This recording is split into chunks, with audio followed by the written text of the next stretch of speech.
नमस्कार बच्चों, पिछले टर्म तक हम लोगों ने गैल्वेनिक सेल में पढ़ लिया था कि गैल्वेनिक सेल में ये वोल्ट मीटर जो शो करता है पोटेंशियल वो जीरो क्यों हो जाता है।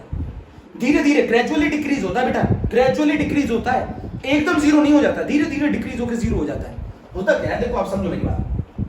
जिंक लगातार सॉल्यूशन में जाएंगे, जिंक पर ऑक्सीडेशन हो रहा है। एनोड पे क्या हो रहा था पिछले लास्ट टर्म तक? एनोड पे मेरे प्यारे बच्चों ऑक्सीडेशन हो रहा था। ऑक्सीडेशन हो रहा था तो सॉल्यूशन के अंदर जिंक आयन का कंसंट्रेशन बढ़ रहा था, जिंक आयन का कंसंट्रेशन बढ़ रहा था।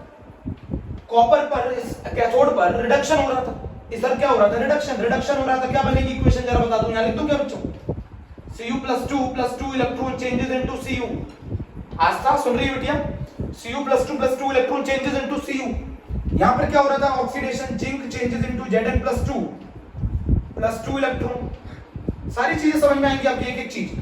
जिंक लगातार सॉल्यूशन में जा रहा था, लगातार जा रहा है, जिंक आयन का कंसंट्रेशन सॉल्यूशन में बढ़ गया, चार्ज इंबैलेंस हो गया बेटा। पहले जो जिंक सल्फेट न्यूट्रल था अब वो इंबैलेंस हो गया, जिंक आयन का कंसंट्रेशन बढ़ गया।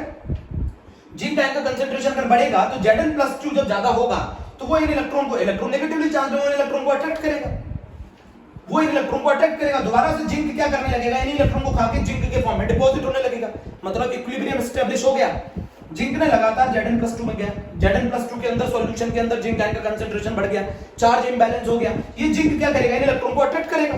जब इलेक्ट्रॉन को अट्रैक्ट करेगा तो ये इन इलेक्ट्रॉन को यहां से जाने नहीं देगा, ये इन इलेक्ट्रॉन्स को यहां से जाने नहीं देगा, ये इलेक्ट्रॉन्स को जाने नहीं देगा। जाने नहीं देगा मतलब अब फर्दर ऑक्सीडेशन स्टॉप हो गया, फर्दर ऑक्सीडेशन स्टॉप। मेरी बात समझना, मैंने पिछले टर्म से कंटिन्यू कर रहा हूं। फर्दर ऑक्सीडेशन स्टॉप हो गया भाई, जिंक आयन कंसंट्रेशन सॉल्यूशन में बढ़ा, और अगर जिंक आयन का कंसंट्रेशन सॉल्यूशन में बढ़ा तो जिंक आयन इलेक्ट्रॉन को अट्रैक्ट करने लगेंगे। जब अट्रैक्ट करने लगेंगे तो ये क्या करेंगे? इन इलेक्ट्रॉन्स को जाने नहीं देंगे। अब यहां क्या हुआ बेटा? रिडक्शन हुआ, यहां पर रिडक्शन हुआ। अब रिडक्शन हुआ तो कॉपर आयन ने 2 इलेक्ट्रॉन गेन करके कॉपर में कन्वर्ट हो गया, कॉपर आयन 2 इलेक्ट्रॉन गेन करके कॉपर में कन्वर्ट हो गया, वो कॉपर इस रॉड पे डिपॉजिट हो गया, वो रॉड पर डिपॉजिट हो गया, वो रॉड पे डिपॉजिट हो गया। मेरी बात समझ रहे हैं ना? वो रॉड पे डिपॉजिट हो गया। अब सॉल्यूशन के अंदर किसका कंसंट्रेशन बढ़ने लगा? सल्फेट का, सल्फेट का। कॉपर आयन इलेक्ट्रॉन गेन करना चाहते हैं बट सल्फेट का कंसंट्रेशन बढ़ गया, सल्फेट का कंसंट्रेशन बढ़ गया तो सल्फेट कैसा क्या करेगा? इन इलेक्ट्रॉन्स को रिपेल करेगा। सल्फेट जो इलेक्ट्रॉन्स आ रहे हैं उनको रिपेल करेगा, सल्फेट इलेक्ट्रॉन्स को रिपेल करेगा क्योंकि वो नेगेटिवली चार्ज। कॉपर आयन तो गेन करना चाहते हैं बट कॉपर आयन किसका कंसंट्रेशन ज्यादा हो गया? सल्फेट का ज्यादा हो गया। सल्फेट क्या करेगा? इन इलेक्ट्रॉन को रिपेल करेगा, ये इलेक्ट्रॉन को जाने नहीं देगा, ये इलेक्ट्रॉन को आने नहीं देगा, ये इलेक्ट्रॉन को गेन नहीं होने देगा कॉपर आयन से, सल्फेट इलेक्ट्रॉन को गेन नहीं होने देगा, ये इलेक्ट्रॉन को लूज नहीं होने देगा, तो सेल की वर्किंग रुक गई ना, चार्ज इंबैलेंस हो गया ना। चार्ज इंबैलेंस हो जाने से इंटरनल रेजिस्टेंस बढ़ जाता है, इंटरनल रेजिस्टेंस बढ़ेगा तो वोल्ट मीटर का पोटेंशियल घटेगा। बेटा लगातार जिंक आयन का कंसंट्रेशन बढ़ेगा और लगातार कॉपर आयन का कंसंट्रेशन यहां से घटेगा, एक समय ऐसा आ जाएगा जब ये पोटेंशियल जीरो हो जाएगा। क्यों हो जाएगा? मेरी बात समझ रहे हैं ना? जिंक इलेक्ट्रॉन को लूज नहीं होने देगा, ये एक सल्फेट इलेक्ट्रॉन को गेन नहीं होने देगा। बेटा कॉपर आयन अभी भी प्रेजेंट है बट आपने देखा कॉपर आयन प्रेजेंट है बट कॉपर आयन गेन नहीं कर पाएगा इलेक्ट्रॉन। क्यों नहीं कर पाएगा? क्योंकि उसका कंसंट्रेशन कम है, सल्फेट का ज्यादा। सल्फेट क्या करेगा? इलेक्ट्रॉन को रिपेल करेगा, चार्ज इंबैलेंस हो गया, चार्ज इंबैलेंस हो गया, पोटेंशियल ड्रॉप होकर जीरो हो गया, सेल की वर्किंग रुक गई। अब क्या करेंगे? क्या जुगाड़ लगाई जाएगी, क्या कंडीशन लगाई जाएगी कि ये सेल की वर्किंग दोबारा से चालू हो जाए? दूसरी एक और जो बहुत इंपॉर्टेंट बात है, सिर्फ एक्सटर्नल सर्किट कंप्लीट है। सर्किट करंट तभी फ्लो करता है जब इंटरनल सर्किट भी कंप्लीट हो। करंट एक सर्कुलर पाथ में फ्लो करता है, कंप्लीट सर्किट में फ्लो करता है। कंप्लीट सर्किट कहां है मेरे प्यारे बच्चों? कंप्लीट सर्किट क्या है? यहां तो सिर्फ एक्सटर्नली एक मेटालिक वायर आपने जोड़ रखा है, इंटरनली तो सर्किट कंप्लीट है ही नहीं ना, इंटरनली तो सर्किट कंप्लीट है ही नहीं ना। इस हिस्से को मैं इसको बता दूं, इसको एनोडिक हाफ सेल बोला जाता है। आप लोग अपनी कॉपी में लिख लीजिए ना, इसको एनोडिक हाफ सेल बोलते हैं। समझ रहे हैं ना? सूरज गुप्ता इसको एनोडिक हाफ सेल बोलते हैं, इसको कैथोडिक हाफ सेल बोलते हैं, कैथोडिक हाफ सेल, इसको कैथोडिक हाफ सेल बोलो। Cathodic half cell, anodic half cell. Cathodic half cell वो होती है जहां रिडक्शन होता है, एनोडिक हाफ सेल वो होती है जहां ऑक्सीडेशन होता है। गैल्वेनिक सेल के अंदर 2 कंटेनर होते हैं, एक एनोडिक हाफ सेल होता है, कैथोडिक हाफ सेल होता है।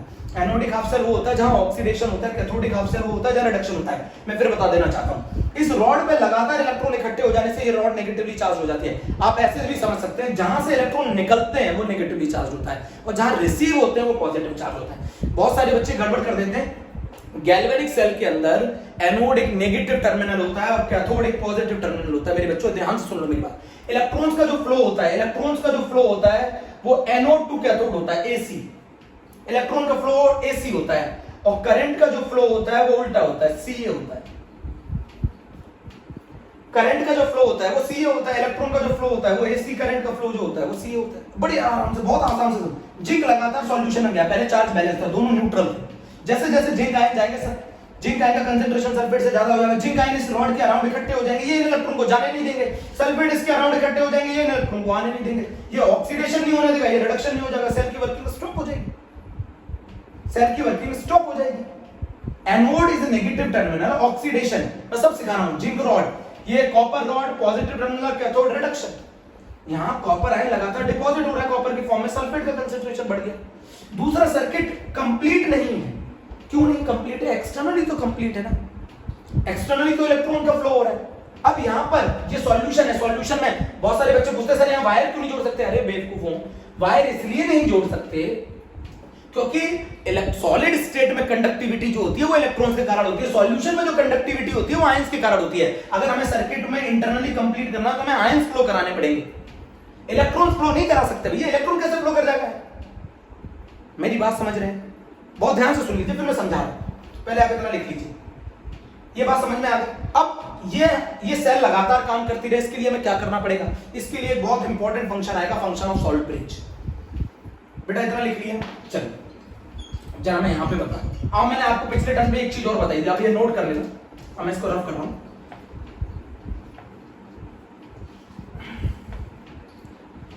अब मैं आपको एक चीज बता दूं, मैंने पिछले टर्म में बताया था हाफ सेल के अंदर इलेक्ट्रॉन्स ऑलवेज दिखेंगे, कंप्लीट सेल रिएक्शन में इलेक्ट्रॉन्स दिखते नहीं है। Half cell, anodic half cell हो या cathodic half cell, electrons always दिखते हैं। हाफ सेल के अंदर इलेक्ट्रॉन्स दिखते हैं, कंप्लीट सेल के अंदर इलेक्ट्रॉन्स नहीं दिखते हैं, क्योंकि जितने एक ने लूज किए उतने दूसरे ने गेन कर लिए, इलेक्ट्रॉन कैंसिल आउट हो गए। मैं अभी भी बता रहा हूं, याद रखना, कंप्लीट सेल के अंदर इलेक्ट्रॉन्स नहीं दिखते हैं, हाफ सेल के अंदर इलेक्ट्रॉन्स दिखते हैं। चलिए आप गैल्वेनिक सेल के लिए एक बहुत इंपॉर्टेंट वर्ड पकड़ लीजिए, गैल्वेनिक सेल। मेरे बच्चों आप गैल्वेनिक सेल के लिए एक बहुत इंपॉर्टेंट वर्ड पकड़ लीजिए और वो वर्ड है लोड।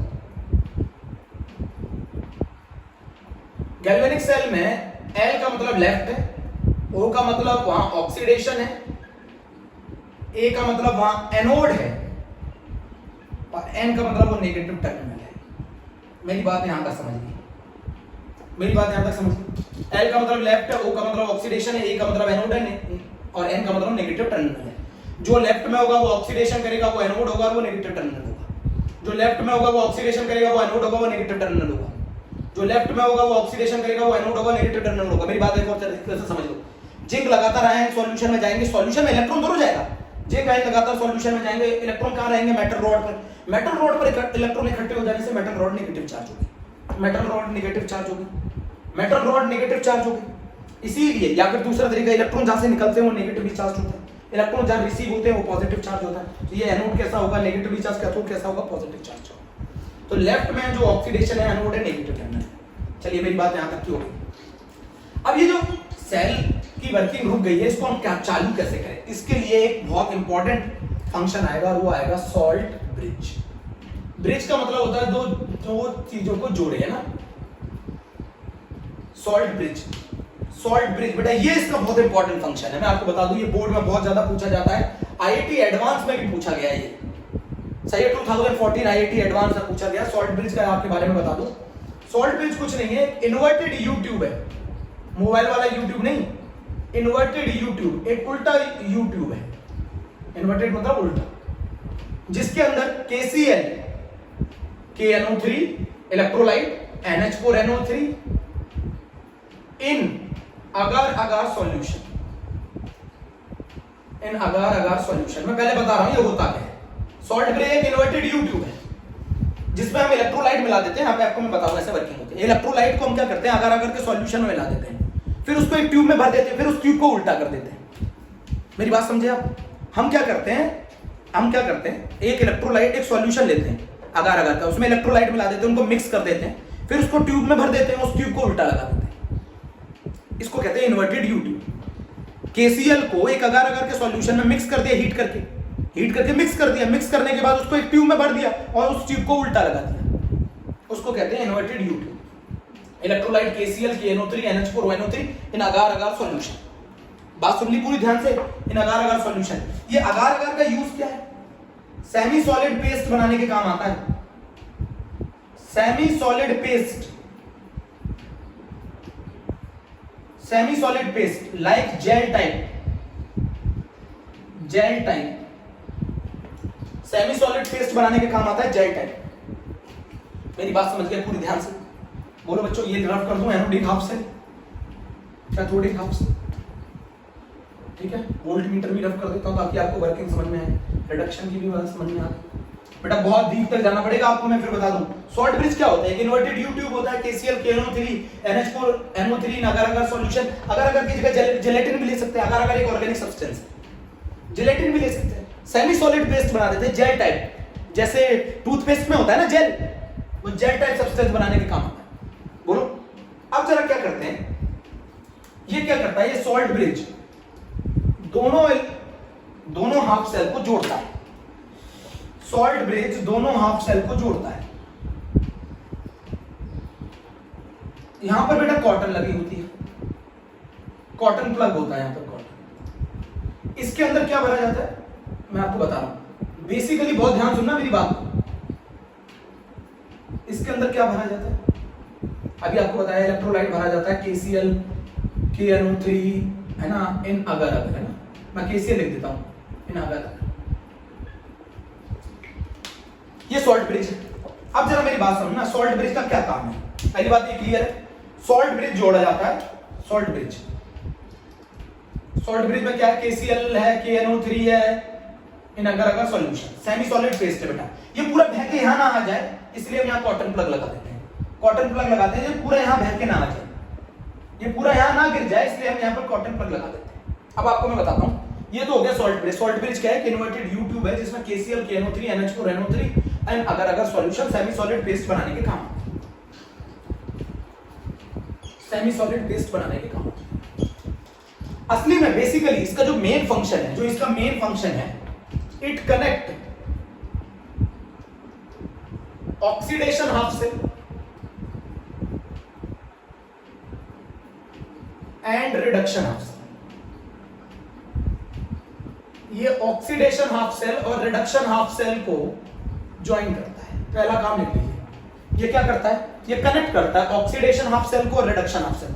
ये दो पोर्शन को कनेक्ट करता है, ऑक्सीडेशन हाफ सेल को, रिडक्शन हाफ सेल को, जिसकी वजह से it complete the internal circuit, it complete the internal circuit,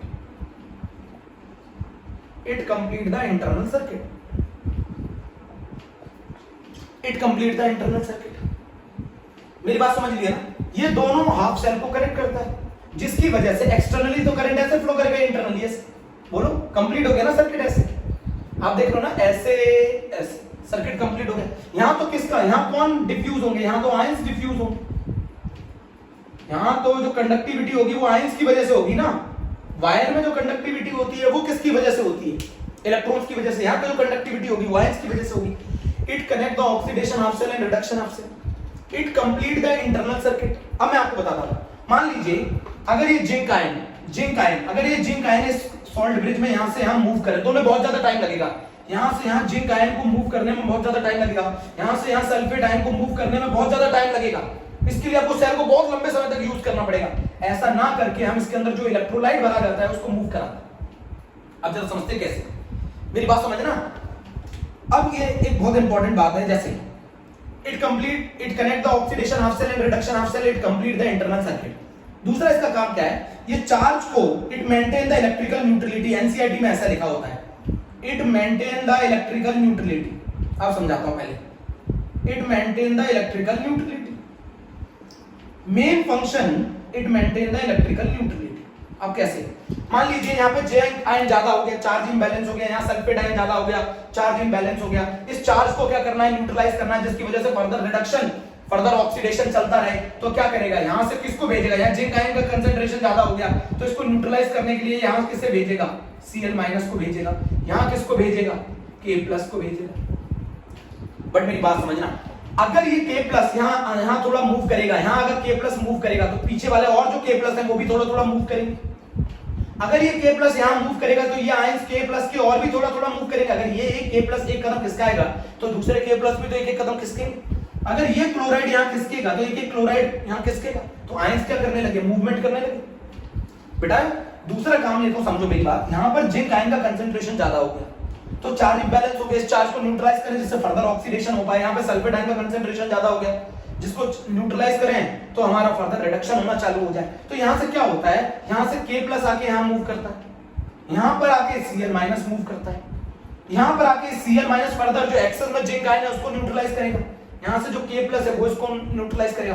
दूसरा फंक्शन भी समझो, अगर यहाँ से K+ मूव किया तो जो पीछे K+ है वो भी थोड़ा थोड़ा मूव करेंगे। यहाँ से अगर Cl- मूव किया तो यहाँ से थोड़ा थोड़ा Cl- मूव करेंगे, तो इलेक्ट्रॉन आयंस का मूवमेंट होना चालू हो गया, आयंस का मूवमेंट चालू हो गया। मैंने क्या बोला था, सर्किट एक्सटर्नली तो कंप्लीट है, इंटरनली भी कंप्लीट होना चाहिए। बहुत सारे टीचर सिर्फ इतना बताते हैं इसका काम इलेक्ट्रिकल न्यूट्रलिटी है, नहीं, इसका काम कंप्लीट इंटरनल सर्किट भी करना है। बेटा अगर यहाँ से K+ आएगा, यहाँ सल्फेट आयन का कंसंट्रेशन ज्यादा है तो ये इलेक्ट्रोलाइट किसको भेजेगा, K+ को। अगर यहाँ K+ करेगा तो इसके अंदर जो और K+ है वो भी थोड़ा थोड़ा मूव करेंगे। यहाँ अगर Cl- मूव करेगा तो यहाँ भी थोड़ा थोड़ा Cl- मूव करेंगे। बोलो, जिसकी वजह से एक्सेस जिंक आयन न्यूट्रलाइज होंगे, एक्सेस सल्फेट आयन न्यूट्रलाइज होंगे, तो it maintain the electrical neutrality. बेटा ऐसा नहीं है, मैं अभी भी बता दूं आपको, ये जो सॉल्ट ब्रिज है ये जिंक आयन के डिफ्यूजन को रोक नहीं सकता। ऐसा नहीं कि जिंक आयन को यहां से यहां डिफ्यूज होने से रोक ले, बट जिंक आयन को यहां से यहां ट्रैवल करने में और सल्फेट आयन को यहां से यहां ट्रैवल करने में बहुत ज्यादा समय लगेगा इन आयंस को मूवमेंट करने में। इसलिए हम किनको यूज करते हैं, KCl को यूज करते हैं। या IIT एडवांस की बात कर रहा हूं मैं। स्कूल लेवल पे तो बच्चा ये लिख दे, it complete the internal circuit and it maintain the electrical neutrality, इतना ही सफिशिएंट है। IIT कहता है कि आप इस सर्किट को कंप्लीट कैसे कर सकते हैं, आयंस का मूवमेंट कराकर। आयंस का मूवमेंट कैसे होगा, यहाँ पर सल्फेट आयन ज्यादा होगा तो यहाँ से K+ आएगा, यहाँ से जिंक आयन ज्यादा होगा तो यहाँ से क्लोराइड आएगा, यहाँ से क्लोराइड डिफ्यूज होके आएगा, यहाँ से K+ आएगा। तो K+ अगर यहाँ थोड़ा मूव करेगा तो ये पीछे जो K+ है ये भी थोड़ा थोड़ा मूव करेगा। यहाँ पे अगर क्लोराइड मूव करेगा तो यहाँ थोड़ा थोड़ा क्लोराइड मूव करेगा। तो यहाँ पर क्या होगा बताओ, आयंस का मूवमेंट हो गया ना, और आयंस के मूवमेंट की वजह से कंडक्टिविटी होगी इंटरनल सर्किट में। यहाँ पर जो कंडक्टिविटी होगी वो इलेक्ट्रॉन्स के कारण है, यहाँ पे जो कंडक्टिविटी होगी वो आयंस के कारण है। दूसरा काम, जो एक्सिस में जिंक आयन आ गया था जिसकी वजह से फर्दर ऑक्सीडेशन रुक गया था, जिसकी वजह से फर्दर रिडक्शन रुक गया था, उसको भी ये न्यूट्रलाइज करते हैं। तो it complete the internal circuit, it connect the oxidation half cell and reduction half cell. क्या ये जिंक आयन को यहां से यहां डिफ्यूज होने से रोक सकता है? नहीं भैया, सॉल्ट ब्रिज जिंक आयन या सल्फेट आयन को यहां से यहां डिफ्यूज होने से नहीं रोक सकते। सॉल्ट ब्रिज यहां से यहां जिंक आयन या सल्फेट आयन को डिफ्यूज होने से नहीं रोक सकते। मेरी बात समझ रहे हैं ना आप? देखो स्कूल लेवल क्या बोलता है कि सॉल्ट ब्रिज का काम क्या है, सॉल्ट ब्रिज का मेन काम है इंटरनल सर्किट को कंप्लीट करना, जिसकी वजह से करंट फिर से चालू हो सके। दूसरा, ये इंटरनल सर्किट कंप्लीट कैसे होगा, आयंस के मूवमेंट की वजह से। तो यहाँ अगर मैं जिंक आयन को मूव कराऊंगा, यहाँ से सल्फेट आयन को मूव कराऊंगा तो बहुत टाइम लगेगा, उसके लिए सेल को काफी लंबे समय तक यूज करना पड़ेगा। इसके लिए ना लेकर हम लोग KCl लेते हैं, KCl में K+ और Cl आयन मूव करते हैं, सॉल्यूशन में आते हैं, साथ में वो इलेक्ट्रिकल न्यूट्रलिटी भी मेंटेन करते हैं। तो सॉल्ट ब्रिज का एक काम है, it connect the oxidation half cell and reduction half cell. दूसरा, it complete the internal circuit. भैया बट ये आयंस को डिफ्यूज होने से नहीं रोक सकते। ऐसा नहीं है जिंक आयन को यहां से यहां डिफ्यूज होने से रोक लें, सल्फेट आयन को यहां से यहां डिफ्यूज होने से रोक लें। मेरी बात समझ रहे हैं? मेरी बात समझ रहे हैं? अगर आप स्कूल लेवल पढ़ते हैं तो आप एक चीज समझिए, स्कूल लेवल पर आप आंसर जो लिखेंगे वो लिखेंगे it connect the, it complete the internal circuit, it maintain the electrical neutrality. बच्चा पूछता है मेंटेन कैसे करेगा? यहाँ जिंक आयन ज्यादा हो गए, यहाँ सल्फेट आयन ज्यादा हो गए, जिंक आयन के कारण फर्दर ऑक्सीडेशन नहीं हो पा रहा था, सल्फेट आयन के कारण फर्दर रिडक्शन नहीं हो पा रहा था। ये Cl- को यहां भेजता है, जो एक्सेस में जिंक आयन है उनको न्यूट्रलाइज करो। ये K+ को यहां भेजता है, जो एक्सेस में सल्फेट आयन है उनको न्यूट्रलाइज करो। साथ में K+ और Cl आयन के मूवमेंट से आयंस का मूवमेंट भी हो गया। आयंस का मूवमेंट होगा तो कंडक्टिविटी होगी, इंटरनल सर्किट भी कंप्लीट होगी। अभी भी मेरी बात नहीं समझे? सॉल्ट ब्रिज क्या है? एक इन्वर्टेड U ट्यूब है। सॉल्ट ब्रिज एक इन्वर्टेड U ट्यूब है जिसके अंदर हम इलेक्ट्रोलाइट भरते हैं, KCl, KNO3, NH4, NO3 इन अगर सॉल्यूशन। अगर इसको सेमी सॉलिड पेस्ट बना के रखता है, अगर ऐसा नहीं करेंगे तो ये यहाँ पे बह जाएगा, इसीलिए यहाँ क्वार्टर लगा देते हैं, पूरे का पूरा यहाँ आ जाएगा ना। हम सिर्फ किसका मूवमेंट चाहते हैं? आयंस का, तो हमने इसको सेमी सॉलिड पेस्ट में बना लिया। यहाँ पर जिंक आयन का कंसेंट्रेशन ज्यादा होगा तो ये किसको भेज देगा यहाँ से क्लोराइड को, यहाँ किसको भेज देगा K+ को। क्लोराइड मूव करेगा तो अंदर जो प्रेजेंट क्लोराइड है वो भी थोड़ा थोड़ा मूव करेंगे, यहाँ K+ मूव करेगा तो अंदर जो प्रेजेंट K+ है वो भी थोड़ा थोड़ा मूव करेंगे, तो आयंस का मूवमेंट भी हो गया, तो इंटरनल सर्किट भी कंप्लीट हो गया। साथ में जो एक्सेस ऑफ जिंक आयन है, जो एक्सेस ऑफ सल्फेट आयन, उनको भी न्यूट्रलाइज कर देते हैं। अब मेरी बात समझ में आ गई यहाँ तक, है ना। It maintain the electrical neutrality, it complete the internal circuit, it connect the oxidation and reduction half cell। अब मैं एक क्वेश्चन ये पूछ रहा हूं, समझ रहे हैं क्वेश्चन को, क्वेश्चन को समझना। अगर मैं यहां पर आप कर दूं बेटा, हाँ ठीक। अगर मैं सिंपल ग्लास ट्यूब यहां पर, अगर मैं सिंपल ग्लास ट्यूब कनेक्ट कर देता, तो अगर मैं यहां सिंपल ग्लास ट्यूब ले लेता, इसमें सॉल्ट नहीं लेता, सिंपल ग्लास ट्यूब ले लेता, अगर मैं इसमें सिंपल ग्लास ट्यूब ले लेता तो क्या फर्क है, मेरी बात सुनना बहुत ध्यान से। अगर मैं इसमें सिंपल ग्लास ट्यूब ले लूं तो क्या होगा बेटा, एक आईआईटी का पहला ऑप्शन था, उसमें लिखा था it stop the diffusion of the ions. Salt bridge क्या आयंस के डिफ्यूजन को रोक सकता है? स्टेटमेंट गलत है, सॉल्ट ब्रिज कभी भी आयंस के डिफ्यूजन को नहीं रोक सकता। इसीलिए बता रहा हूं इतना। स्कूल में तो दो ही कंसेप्ट पूछे जाने, स्कूल में फंक्शन आएगा, फंक्शन ऑफ सॉल्ट ब्रिज, आप लिख दो it complete the internal circuit, it maintain the electrical neutrality, कोई नहीं पूछना इससे ज्यादा। बट बेटा आईआईटी इसके ऊपर पूछता है। अब जरा मेरी बात समझो, अगर मैं सिंपल ग्लास ट्यूब ले लूं तो सिंपल ग्लास ट्यूब से यहां पर कौन सा आयन का कंसंट्रेशन ज्यादा हो गया, प्लस, यहां पॉजिटिव आयन का कंसंट्रेशन ज्यादा हो गया। सिंपल ग्लास ट्यूब ले लूं तो यहां पॉजिटिव आयन का कंसंट्रेशन ज्यादा हो गया, यहां पर कौन से आयन का कंसंट्रेशन ज्यादा हो गया, नेगेटिव का।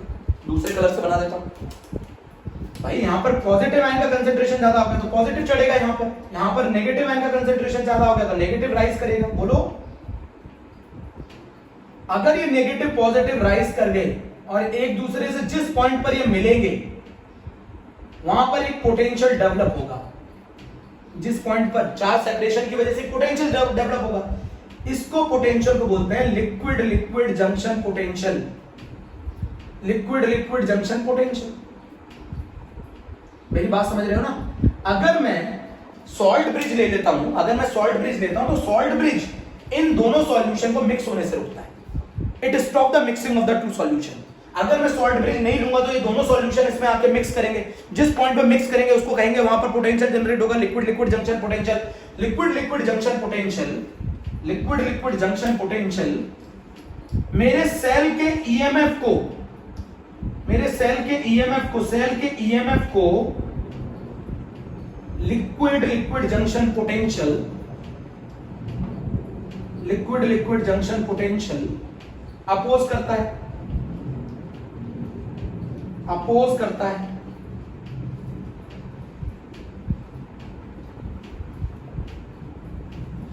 सेल के ईएमएफ को liquid liquid junction potential oppose करता है। मेरे बच्चों फिर बात समझो, सेल के ईएमएफ को liquid liquid junction potential oppose करता है, क्योंकि समझ गए ना। मान लीजिए मेरे सेल का, अगर मेरे सेल का पोटेंशियल 1.1 वोल्ट है और मेरा liquid liquid junction potential 0.1 volt है, तो ये मेरे सेल के ईएमएफ के अपोजिट डायरेक्शन में वर्क करता है। मान लीजिए मेरे सेल का ईएमएफ का ये डायरेक्शन ये है, प्लस से माइनस, तो इसका डायरेक्शन ये होगा। ये आपको फिजिक्स में ज्यादा समझ में आएगा। इसका डायरेक्शन अगर ये है तो इसका डायरेक्शन ये होगा। मान लो अगर ये पॉजिटिव है तो ये नेगेटिव होगा, मान लो अगर ये नेगेटिव है तो ये पॉजिटिव होगा, ऐसे कह सकते हैं।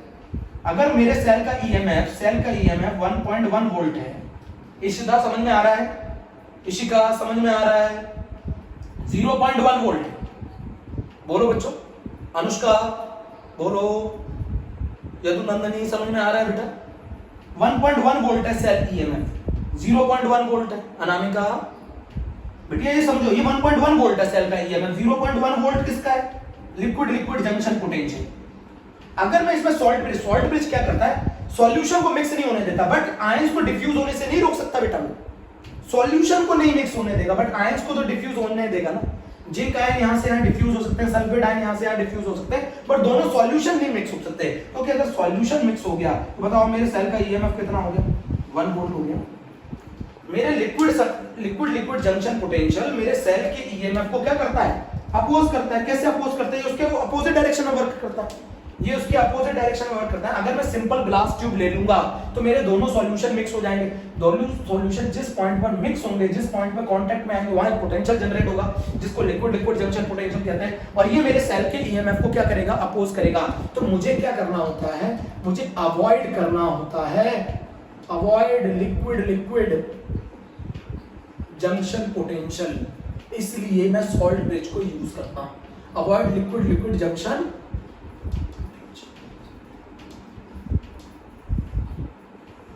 Avoid liquid liquid junction potential. मुझे इसीलिए इस सिंपल ग्लास ट्यूब ना लेकर उसकी जगह हम लोग सॉल्ट ब्रिज यूज करते हैं। दूसरा, क्यों it avoid liquid liquid junction potential bye stop, ये दोनों सॉल्यूशन को इंटरमिक्स नहीं होने देता।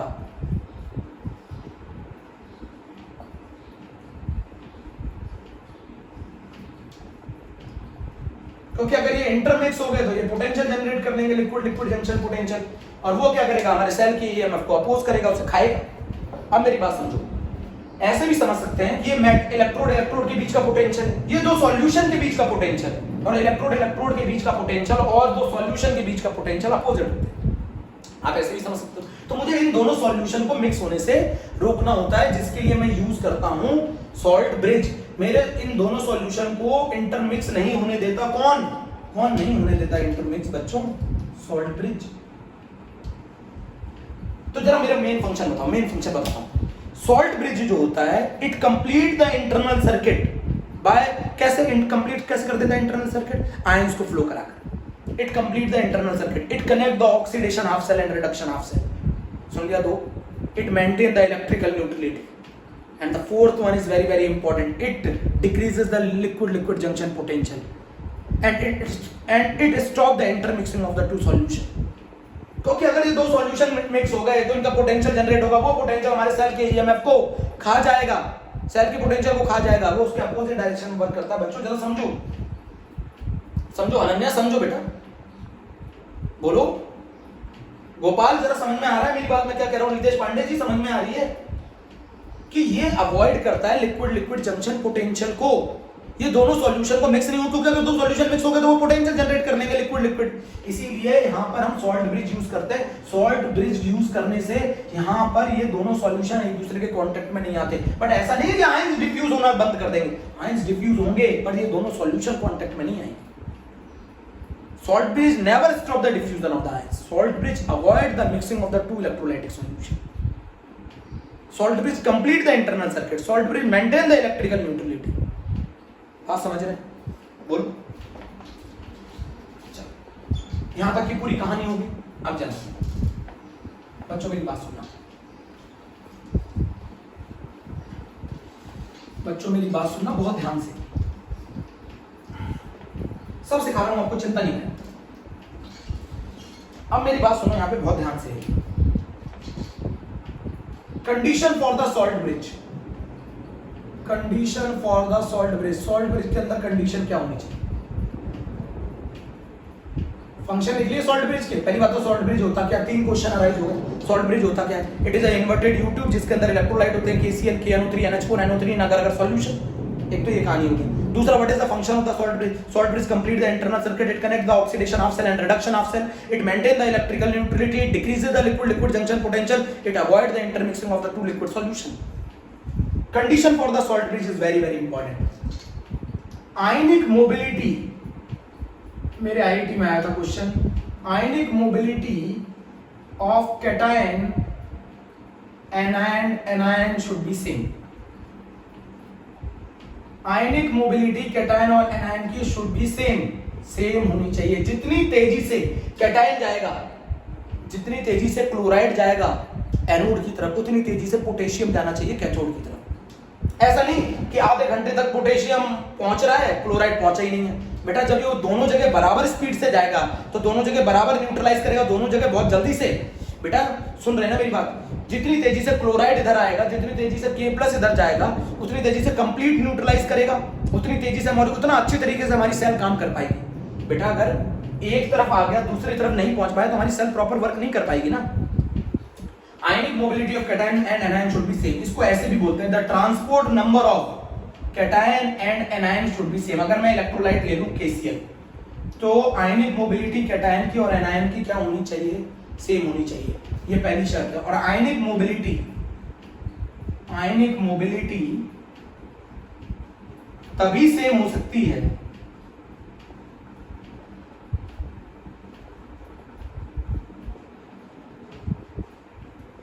जब कैटायन का साइज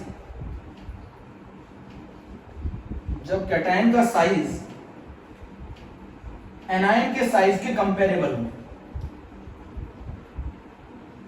एनायन के साइज के कंपेरेबल हो।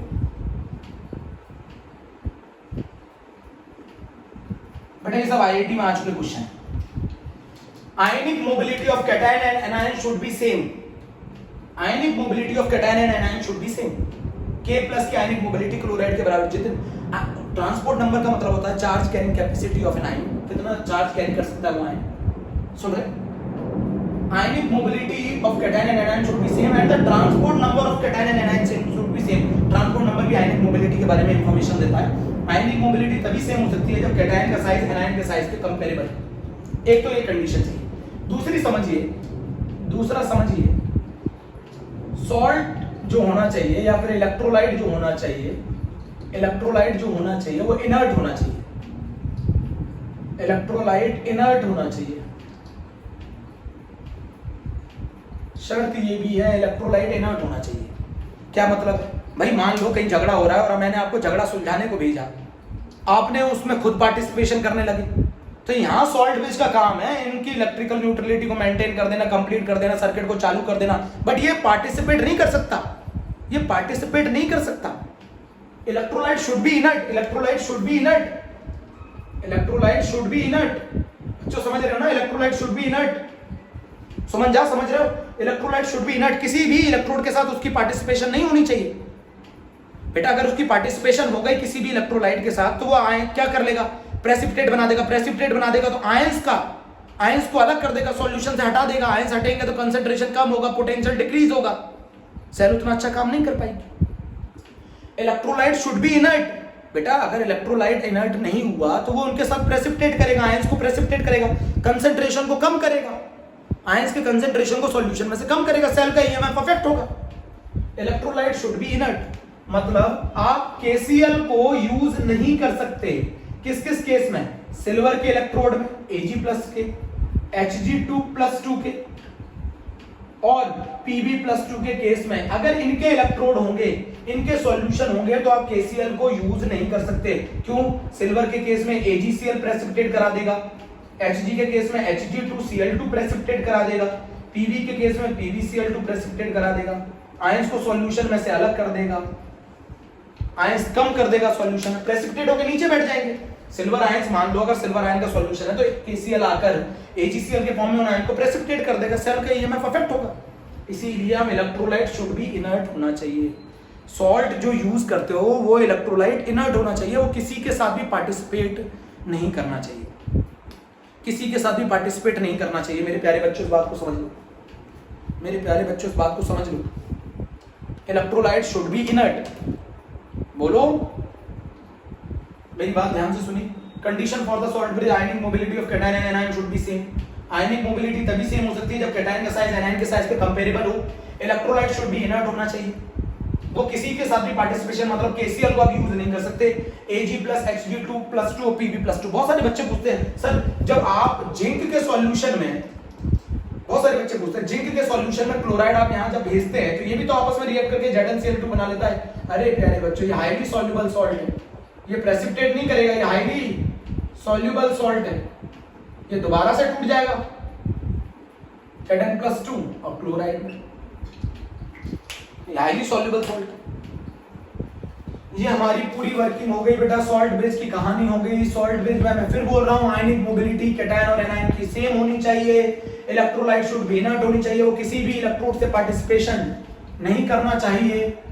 इलेक्ट्रोलाइट शुड बी इनर्ट, वो किसी के साथ पार्टिसिपेशन नहीं करना चाहिए। लास्ट टॉपिक और ये आ गया बेटा representation of galvanic cell.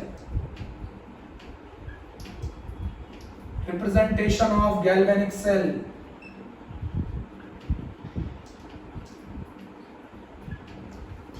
Representation of galvanic cell.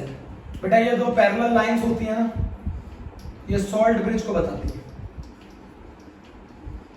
मेरी बात सुन लेना, ये ऑलवेज सॉल्ट ब्रिज को बताती है। ये हिस्सा जो होता है ना, ये एनोड को बताता है, एनोडिक हाफ सेल। ये हिस्सा जो होता है ना, ये कैथोडिक हाफ सेल को बताता है।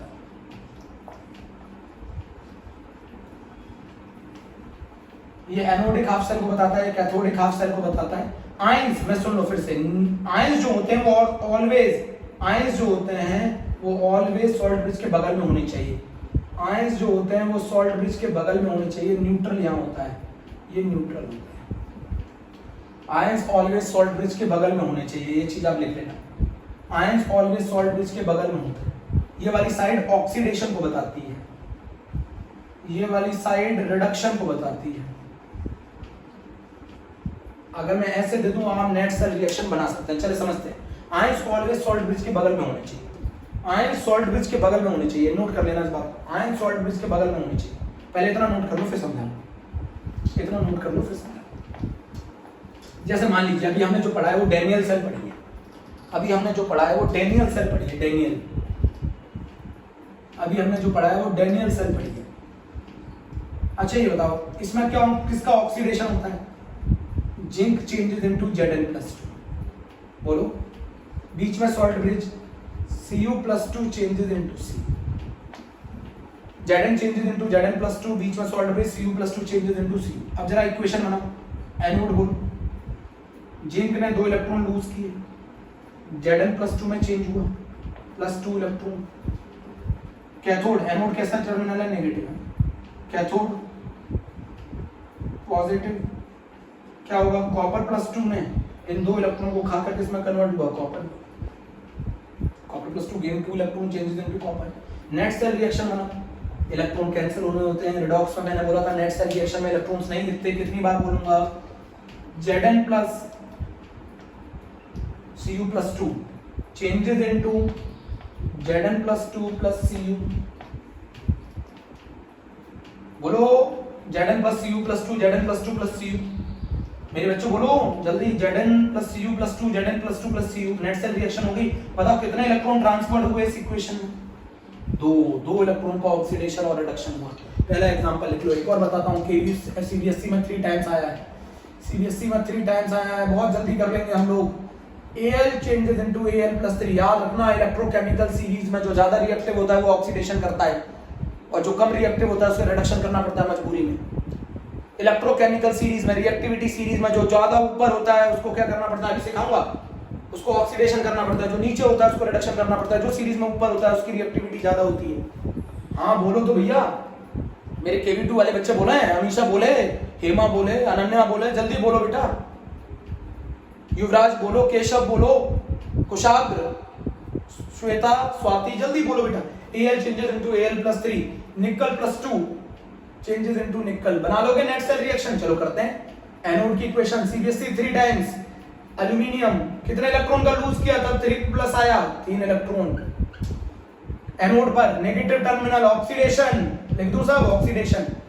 अब बार-बार लिखवाओगे। Cathode positive, reduction. निकल+2 ने 2 इलेक्ट्रॉन गेन किए, चेंज हुआ निकल में। साथ में आयंस के साथ एक्वस जरूर लिखो। अब आपको बता दूं, अब आपको ये इलेक्ट्रॉन कैंसिल करने हैं। कैसे कैंसिल करोगे? बोलो, 3 इलेक्ट्रॉन्स वाले को 2 से मल्टीप्लाई, 2 वाले को 3 से मल्टीप्लाई। बताओ इक्वेशन क्या बन गई? 2Al+3 plus 6 electrons. मैंने बोला था इलेक्ट्रॉन नहीं दिखते नेट सेल रिएक्शन में।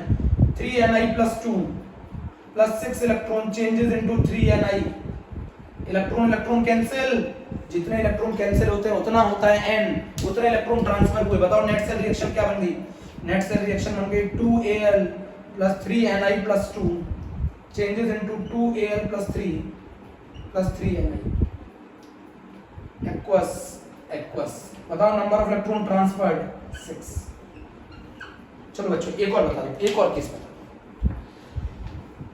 इतना ही नोट कर लीजिए। चलिए अब अगले टर्न पे करेंगे, आज के लिए इतना बहुत है। अगर आपको समझ में आया टॉपिक प्यारे बच्चों, नेक्स्ट टर्न पे आईआईटी के क्वेश्चंस विद इलेक्ट्रोड पोटेंशियल। एक और टॉपिक पढ़ाऊंगा आपको, इलेक्ट्रोड पोटेंशियल। Thank you.